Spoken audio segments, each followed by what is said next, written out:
रोगियों के लिए प्रार्थना। ईसा पहाड़ी से उतरे। एक विशाल जनसमूह उनके पीछे हो लिया। उस समय एक कोढ़ी उनके पास आया और उसने यह कहते हुए उन्हें दंडवत किया, प्रभु, आप चाहें तो मुझे शुद्ध कर सकते हैं। ईसा ने हाथ बढ़ाकर यह कहते हुए उसका स्पर्श किया, मैं यही चाहता हूँ, शुद्ध हो जाओ। उसी क्षण उसका कोढ़ दूर हो गया। ईसा ने उससे कहा, सावधान, किसी से कुछ न कहो, जाकर अपने को याजक को दिखाओ और मूसा द्वारा निर्धारित भेंट चढ़ाओ, जिससे तुम्हारा स्वास्थ्य लाभ प्रमाणित हो जाए।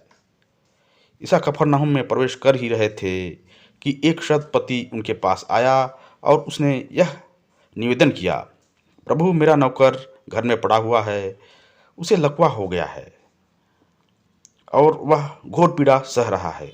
ईसा ने उससे कहा, मैं आकर उसे चंगा कर दूंगा। शतपति ने उत्तर दिया, प्रभु, मैं इस योग्य नहीं हूँ कि आप मेरे यहाँ आएं। आप एक ही शब्द कह दीजिए और मेरा नौकर चंगा हो जाएगा। मैं एक छोटा सा अधिकारी हूँ, मेरे अधीन सिपाही रहते हैं। जब मैं एक से कहता हूँ जाओ तो वह जाता है, और दूसरे से कह आओ तो वह आता है, और अपने नौकर से यह करो तो वह यह करता है। ईसा यह सुनकर चकित हो गए और उन्होंने अपने पीछे आने वालों से कहा, मैं तुम लोगों से यह कहता हूँ, इसराइल में भी मैंने किसी में इतना दृढ़ विश्वास नहीं पाया।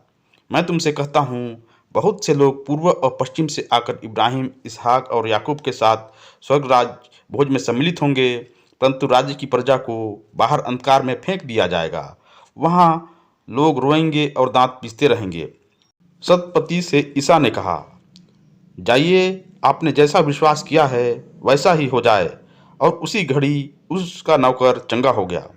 पेतरुस के घर पहुंचने पर ईसा को यह पता चला कि पेतरुस की सास बुखार में पड़ी है।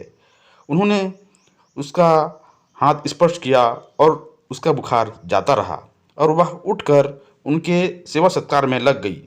संध्या होने पर लोग बहुत से अवधूत ग्रस्तों को ईसा के पास ले आए। ईसा ने शब्द मात्र से अवधूतों को निकाला और सब रोगियों को चंगा किया। इस प्रकार नबी यशायाह का यह कथन पूरा हुआ, उसने हमारी दुर्बलताओं को दूर कर दिया और हमारे रोगों को अपने ऊपर ले लिया।